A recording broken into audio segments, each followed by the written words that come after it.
Ketua DPP PDI Perjuangan Puan Maharani memberi sinyal partainya mendukung penuh pemerintahan Prabowo ke depan. Masuknya mantan Kepala BIN Budi Gunawan sebagai menteri dianggap merepresentasikan PDI Perjuangan di Kabinet Prabowo.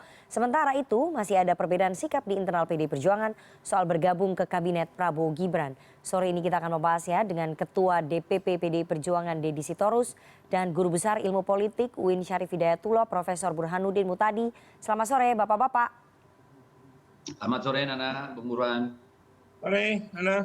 Oke, saya mau ke Mas Deddy. Mas Deddy, Bang Deddy, Ketua DPP PDI Perjuangan Puan Maharani menyebut partai Anda mendukung penuh pemerintahan Prabowo. Apakah ini berarti PDI Perjuangan akan bergabung ke kabinet? Ya, yang pasti kita sebagaimana dikatakan oleh Bu Puan ya mendukung pemerintahan Pak Prabowo. Karena mengingat sulitnya masalah internal dan eksternal yang kita hadapi. Ini saya sudah berbulan-bulan menyampaikan bahwa negara kita secara ekonomi tidak sedang baik-baik saja. Ada persoalan ruang fiskal yang terbatas, beban utang luar negeri, deflasi yang sudah 5 bulan berturut-turut. Ini banyak persoalan. Kemudian ada tergerusnya kelas menengah kita hingga 9,5 juta, daya beli turun, ini kan semua problem-problem yang luar biasa ya. Dan secara eksternal ya, secara global banyak masalah juga karena pertumbuhan ekonomi dunia itu cenderung stagnan dan melambat, konflik di berbagai tempat itu terjadi, Rusia Ukraina sampai sekarang tidak selesai yang membuat ekonomi juga terpengaruh. Di Timur Tengah, Israel dengan Palestina sama saja, sekarang krisis semakin bertambah serius dengan Iran ikut campur dan seterusnya gitu. Jadi memang ini saatnya di mana pemerintah butuh soliditas gitu ya untuk bisa melakukan fungsinya dengan baik. Jadi dalam konteks itu PDI Perjuangan mendukung pemerintahan yang baru. Gitu. Oke, Bang Deddy, mendukung pemerintahan yang baru itu apakah akan masuk ke kabinet atau mendukung saja tidak masuk ke kabinet? Nah, kalau soal itu nanti Ibu Ketua Umum yang akan menyampaikan penjelasan pada waktunya ya. Karena mendukung pemerintahan kan bisa dengan banyak cara. Oke, tidak harus masuk kabinet. Proses legislasi dan seterusnya itu kan juga bagian dari dukungan kita kepada pemerintah. Oke, Bang Deddy, jadi PDI Perjuangan tidak akan mengambil opsi oposisi ya? Karena kan mendukung pemerintahan nih. Meskipun tidak masuk ke kabinet berarti tapi tidak oposisi juga ya? Tidak berseberangan dengan pemerintah. Kan memang konstitusi kita kan memang tidak memberi ruang pada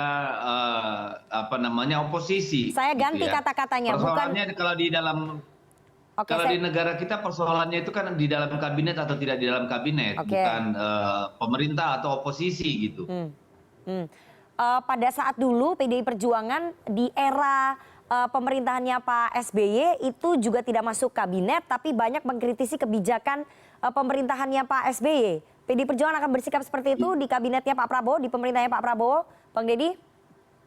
Dalam era pemerintahan Ibu Megawati juga fraksi PDI Perjuangan di parlemen itu berkali-kali berbeda sikap gitu ya, atau katakanlah berbeda pendapat dengan pemerintah pada waktu itu. Selama zaman Pak Jokowi juga kita berkali-kali menyampaikan pendapat yang berbeda gitu. Jadi dalam era pemerintahan manapun saya kira baik oleh PDI Perjuangan atau bukan PDI Perjuangan menyampaikan sikap berdasarkan ideologi atau positioning partai, saya kira hal yang lumrah gitu. Oke, saya mau ke Mas Burhan ya. Mas Burhan, tadi Bang Deddy mengatakan bahwa mendukung pemerintahan itu kan dengan banyak cara ya. Bisa di dalam ataupun di luar. Tapi saya ingin Mas Burhan menganalisa apa maksud pernyataan dari Puan Maharani bahwa PDI Perjuangan mendukung pemerintahan Prabowo. Apakah artinya PDIP akan memilih bergabung ke kabinet atau justru mengambil sikap seperti Partai Nasdem, mendukung tapi tidak masuk kabinet? Mas Burhan. Iya, kalau ukuran mendukung adalah dengan menempatkan kadernya di dalam kabinet pemerintahan Prabowo, sejauh ini masih belum ada kader formal PDI Perjuangan yang akan dimasukkan sebagai anggota kabinet Pak Prabowo. Tetapi ada Pak Budi Gunawan yang kita tahu jaraknya 0 km dengan Ibu Mega. Jaraknya 0 km. Dan kita tahu bahwa dalam politik bukan semata-mata apakah seseorang punya KTA atau tidak kan.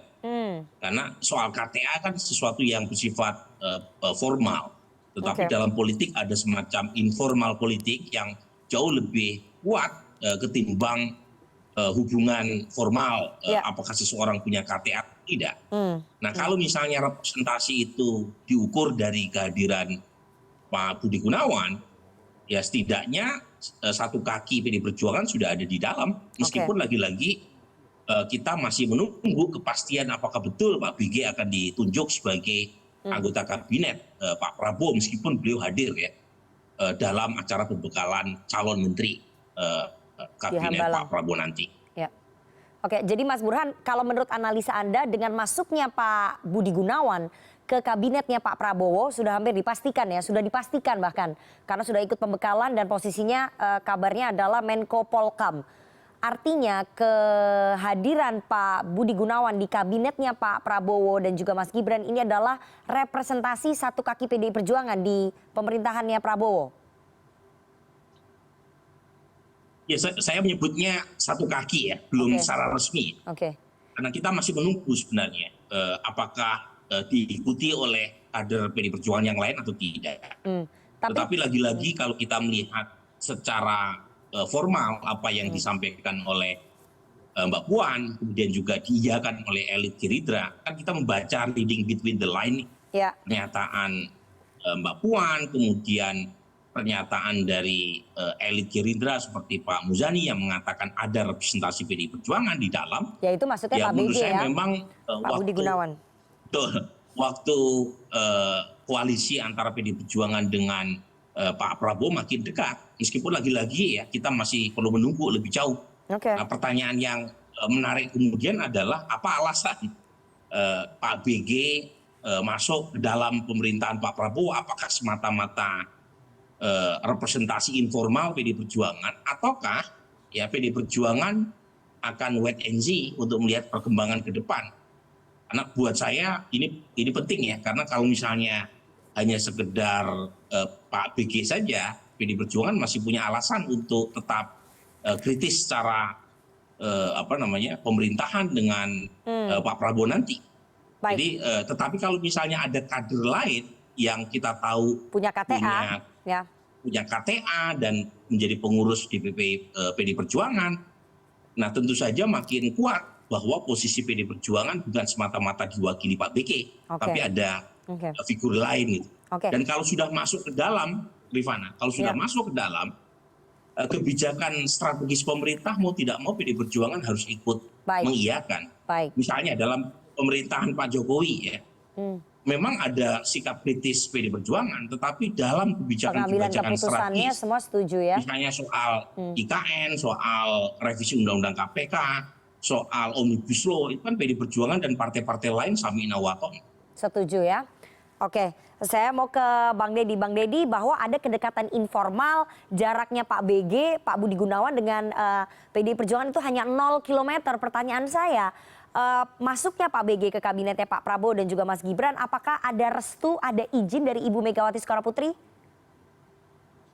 Saya kira hubungan Pak BG dengan Pak Prabowo juga itu 0 km ya. Sama saja dengan Ibu Megawati, karena Pak BG ini kan seorang bayangkara senior ya, dan sudah 2 periode menjadi kepala BIN gitu. Dan harus diingat bahwa yang memfasilitasi, memediasi pertemuan Pak Prabowo dengan Presiden Jokowi 2019 itu, yaitu Pak BG gitu loh. Pak Budi Gunawan lah yang menjadi fasilitator pertemuan sehingga Pak Prabowo masuk dalam kabinet Pak Jokowi gitu. Jadi ini tidak ada kaitannya dengan PDI Perjuangan? Saya kira kalau kaitan dengan PDI Perjuangan sudah tentu ada, dalam artian Pak BG ini kan cukup dekat seperti tadi sampaikan dengan PDI Perjuangan ya, karena pernah menjadi ajudan dari Ibu Megawati. Dan Pak BG dengan Pak Prabowo ini juga jangan lupa loh, sama-sama ini pengagum berat Bung Karno nih berdua gitu. Jadi hubungan personal antara Pak BG dengan Pak Prabowo itu juga sangat-sangat dalam gitu. Bukan sesuatu yang yang baru gitu. Jadi saya begitu sih kalau melihatnya. Jadi tidak semata-mata karena Pak BG dekat dengan Pak dengan partai PDI Perjuangan dengan Ibu Megawati, tapi juga kualitas kedekatan Pak BG dengan Pak Prabowo itu juga cukup luar biasa. Tapi kan kedekatannya lebih dekat dengan Ibu Mega karena pernah menjadi ajudannya Ibu Mega pada saat Bu Mega menjabat sebagai presiden. Artinya pada saat Pak BG ingin masuk ke kabinetnya Pak Prabowo, apakah pasti berdiskusi dengan Bu Mega? Ya kalau soal itu mungkin harus tanya Pak BG ya, saya nggak bisa menjawab ya. Oke. Tapi mungkin selaku apa namanya dua orang yang punya hubungan yang sangat baik, besar kemungkinan ya mungkin berdiskusi minta pendapat. Tapi kan keputusannya tentu ada pada Pak BG sendiri Ya. dong, Oke. gitu ya. Ya. Jadi tidak minta restu sifatnya gitu, tapi konsultasi mungkin bisa jadi. Baik, saya mau ke Mas Burhan ya. Mas Burhan, Anda melihat apakah Pak BG sebagai jembatan bridging antara PDI Perjuangan dengan pemerintahan Prabowo dan memang ada restunya Bu Mega di sini? Anda melihatnya begitu? Ya, ya, saya melihatnya seperti itu. Jadi Pak BG ini menjadi penjembatan antara Pak Prabowo dengan Ibu Mega. Oke. Dan setahu saya Pak BG lebih dianggap sebagai orang yang paling dekat dengan Ibu Mega. Tentu saja punya kedekatan dengan Pak Prabowo. Tetapi kalau kita flashback ke belakang, misalnya pada waktu awal pemerintahan Jokowi periode pertama, itu kan muncul nama Pak BG sebagai calon Kapolri, ya. Dan kemudian ada persoalan yang sangat serius terkait dengan relasi antara Ibu Mega dengan Pak Jokowi di awal ketika parlemen sudah memutuskan untuk mengiyakan Pak BG sebagai Pak Kapolri, tetapi Pak Jokowi itu dengan alasan ada status hukum baru dari KPK, kemudian tidak melantik Pak Kapolri, Pak BG sebagai Kapolri, dan itu menimbulkan isu yang cukup serius. Betul. Jadi dan menurut saya kehadiran Mas Pram kemarin ya di rumah Pak Prabowo itu merupakan representasi dari Ibu Mega juga yang kira-kira memberi semacam green light buat Pak BG untuk masuk dalam kabinet Pak Prabowo. Tetapi buat saya ini menarik ya, kalau misalnya PDI Perjuangan tidak menitipkan kader formalnya di dalam kabinet Pak Prabowo, sementara Pak BG ada. Dan itu menurut saya justru memberi ruang yang leluasa buat PDI Perjuangan untuk memainkan politik cantiknya. Di satu sisi bisa ada berselancar. Ada orang dekat Ibu Mega yang berada sangat dekat dengan Pak Prabowo, taruhlah sebagai Menko Polhukam gitu ya. Tetapi di sisi lain Pak BG bukan representasi formal PDI Perjuangan. Jadi PDI Perjuangan bisa sangat leluasa untuk berselancar ya di antara relasi apakah oposisi ataukah bisa bagian tarik dari koalisi. ulur juga ya. Oke, saya nanti akan tanya lebih dalam ya ke Bang Deddy soal perbedaan sikap di internal PDI Perjuangan, tapi kita harus jeda terlebih dahulu. Jangan kemana-mana, tetap bersama kami di CNN Indonesia Newsroom.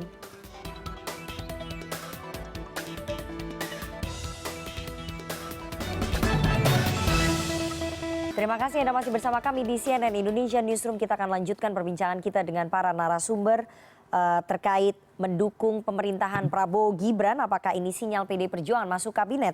Saya ke Bang Deddy lagi. Bang Deddy, Ketua DPP PDI Perjuangan Bambang Wuryanto menyebut ada 3 sikap yang berbeda di internal PDI Perjuangan. Ada yang ingin cepat-cepat masuk ke kabinetnya Pak Prabowo, ada yang ingin bergabung tapi nanti tidak terburu-buru, atau ada yang tidak ingin bergabung.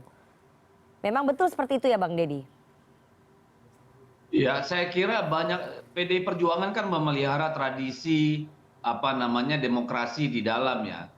Soal perbedaan pendapat itu pasti ada, karena setiap orang kan pasti punya pandangannya masing-masing. Tetapi semua kan paham bahwa pengambil keputusan itu adalah Ibu Megawati, sebagaimana partai-partai lain juga gitu. Tapi bahwa kemudian ada kubu-kubuan, saya kira itu tidak benar gitu loh. Tidak seperti itu. Terhadap semua peristiwa pasti ada pandangan-pandangan yang berbeda-beda.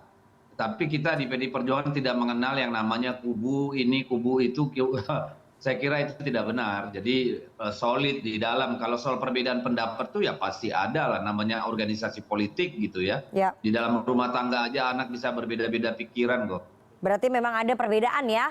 Nah, saya mau ke Mas Burhan. Mas Burhan, perbedaan pendapat di internal Ya. PDI Perjuangan soal masuk atau tidak, atau masuk tapi nanti saja ke pemerintahannya Pak Prabowo, apakah ini yang membuat Bu Mega belum mau bersuara, belum mau memutuskan, masih banyak menimbang?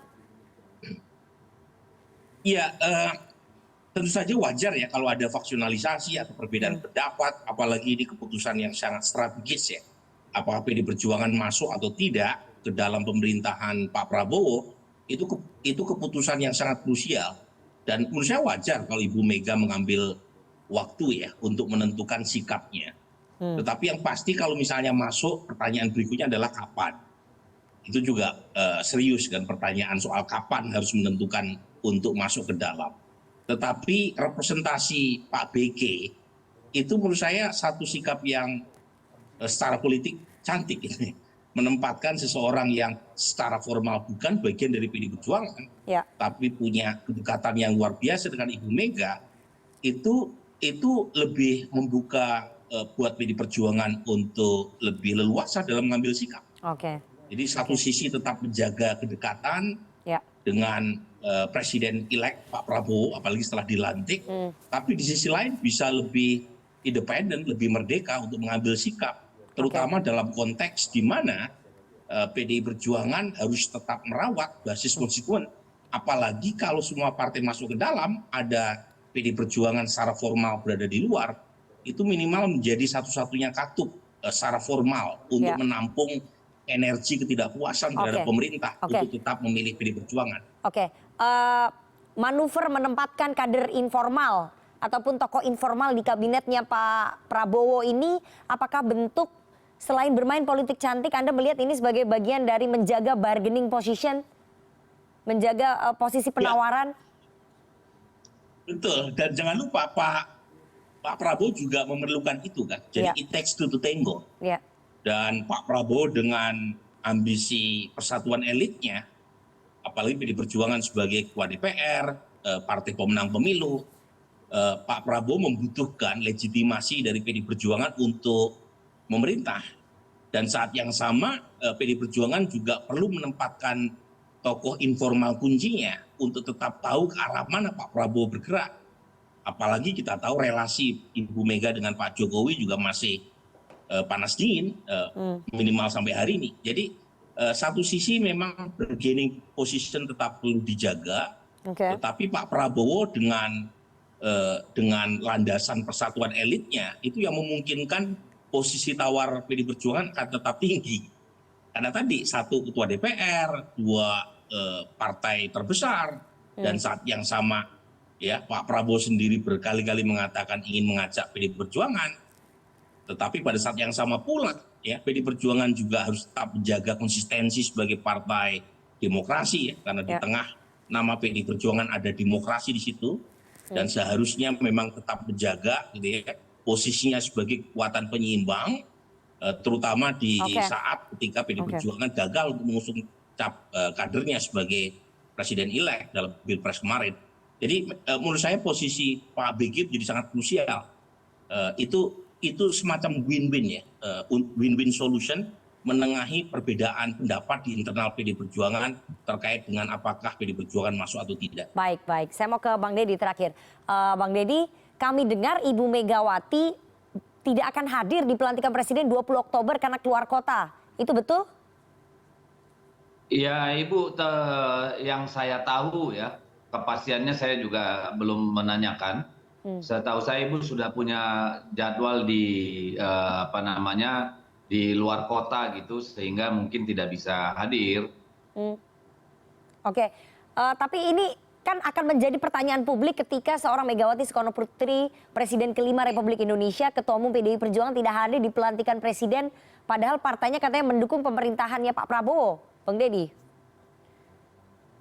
Ya saya kira kan nggak usah dikait-kaitkan ke sana lah, karena kan setiap orang punya pandangannya masing-masing kalau menurut saya.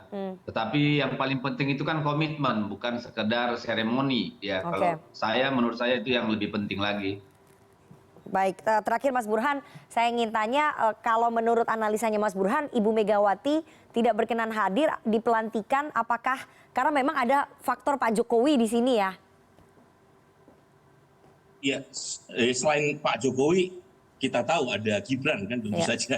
Ya. Dan Gibran kita tahu menjadi faktor penghalang karena salah satu kritik keras PDI Perjuangan terkait dengan prosesi masuknya Gibran dalam proses pencapresan melalui putusan nomor 90 yang dianggap haram ya secara konstitusional. Jadi menurut saya ketidakhadiran Ibu Mega secara politis dan strategis berdasarkan sikap dan positioning PDI Perjuangan selama ini menurut saya wajar ya. Jadi wajar dalam pengertian bisa dipahami. Justru aneh gitu kalau misalnya Ibu Mega hadir sementara selama ini keras sekali mengkritik posisi Gibran terutama dalam proses nominasi capres dan pencawapresan kemarin. Baik, kita tunggu nanti bagaimana apakah pertemuan antara Megawati Soekarno Putri dengan Prabowo Subianto akan terjadi hari ini pada saat hari ulang tahun Presiden terpilih Pak Prabowo atau justru besok 2 hari jelang pelantikan, kita belum tahu karena sekali lagi pertemuan antara dua pemimpin bangsa sangat ditunggu ya di masyarakat bagi rakyat untuk melihat dua pemimpin bangsa ini bisa duduk bersama demi persatuan ke depan. Kita selamat ulang tahun juga untuk Pak Prabowo, Nana, mumpung ada di sini. Oke, terima kasih. Nanti disampaikan. Terima kasih dua orang narasumber yang sudah bergabung. Mas Burhanuddin Mutadi, Guru Besar Ilmu Politik, UIN Syarif Hidayatullah, dan juga Bang Deddy Sitorus, Ketua DPP PDI Perjuangan.